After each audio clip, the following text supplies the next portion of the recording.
Hello everyone, welcome to the Rebellious Garden. My name is Laura and I'm so glad that you are here today. So I wanted to bring you out to the garden as I planted it and chat for a few minutes. So excuse the wiggly wobbly phone. I'm going to sit you down right here and hope that you're somewhat level. It looks halfway decent.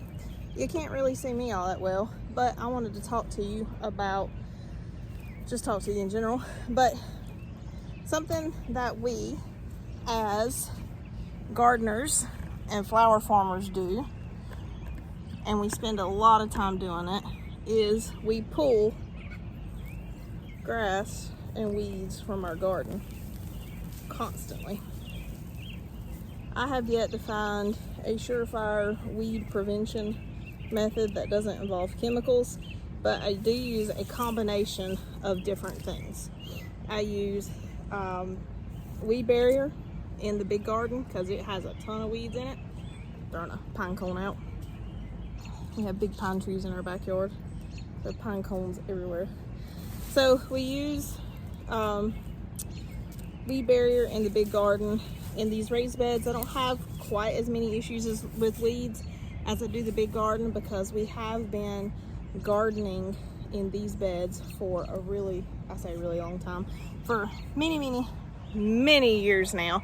And so when you are constantly, I'm trying to adjust you so you can see me in the garden at the same time. When you are vigilant about keeping weeds out of your garden, over time it reduces the weed pressure. Let's see how that works. It's better.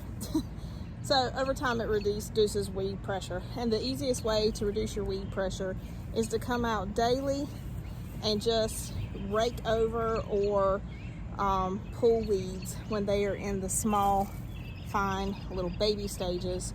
That way they don't have a chance to set deep roots and spread their seed everywhere.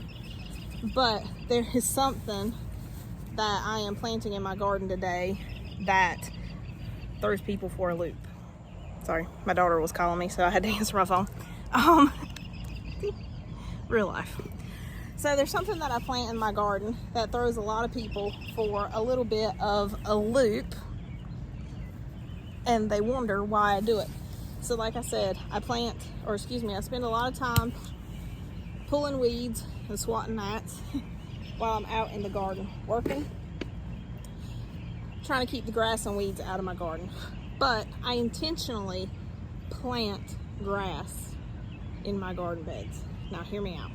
One of the things that I love about my bouquets, and a lot of people love about them, and I don't say that in a conceited manner, it's just I like this about them, it's a different touch, and a lot of people commented on it, was the whimsical nature of the bouquets, the fluffiness, the uneven, just whimsical characteristics. And one of the ways I achieve that is through the use of grass. So yes, I intentionally plant grass in my garden. This here is called Frosted Explosion, and it is an absolutely beautiful addition to the bouquet. I will actually show you some here in just a minute. I also use cress, which looks really pretty in both its seed form, leaf form, flower form, and seed form. But Frosted Explosion looks magical in my opinion. It's light and airy. It has I don't know. I'll show it to you in just a minute. But it lends a really cool texture and look to the bouquets, and so I grow grass in my garden for the purpose of use in my bouquets. There are biting flies like crazy out here. So I have grown these little plugs and one fell off. I've grown these plugs of grass to transplant out into my garden, and that's what I'm doing today. And they need quite a bit of water when you first transplant them out, especially in this heat. I plant them pretty close together because they don't take up a lot of space, but they add a really cool touch to the bouquets, and so I love them. So if you're growing flowers for the purpose of making bouquets to give to people, or if you're growing them just for your own enjoyment, I encourage you to incorporate Frosted Explosion grass into your bouquets, because it definitely gives a cool little whimsical touch to it. I'm going to get this little handful right here put in, and then I'll take you over to some that is growing in the bed next to me. So you do succession plant it. So this is my third planting of it. But it's quick and easy to plant, as you can see. Can't really see much of it. Cress, I've planted several plantings of as well. And I just plug it in wherever I can find space to put a few plugs. It doesn't get super duper tall. It can if you let it, but I don't. But it grows beautifully right here. It don't mind the heat so much. It's not as temperamental as the cress is with the heat, I've noticed. I don't know if that's just because I'm doing something wrong or if that's cress in general. I need to look it up.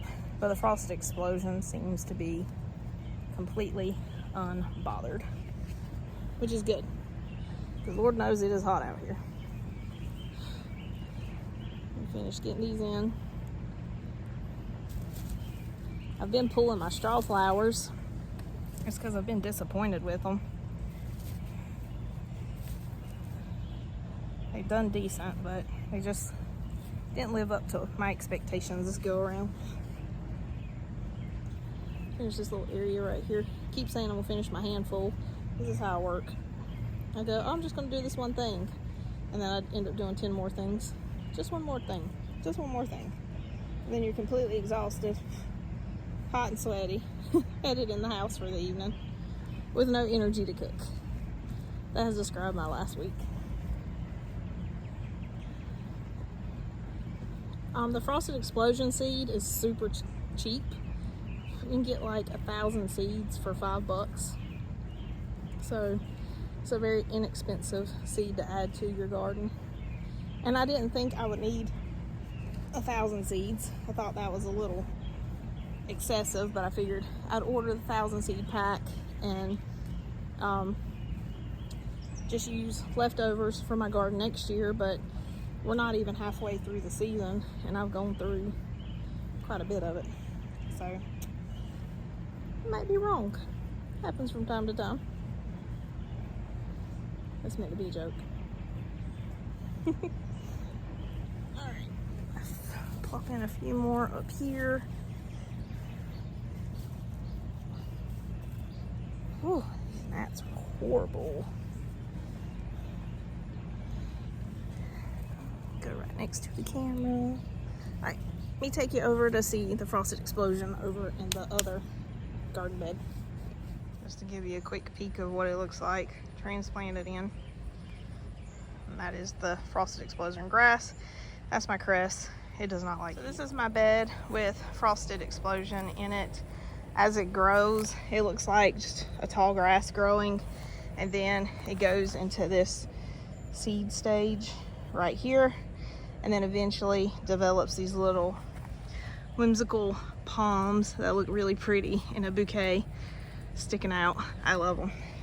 So I definitely recommend growing those. They look really cool. I love them. I really do. I've used them not quite when the little pods dry, but while they're still green before they want to fall off, because this will self-sow. But I don't use it when it's turning brown like this, the little pods are. I use it when it's in more of a green state because they stay on there better, and then I use them in this little whimsical state as well.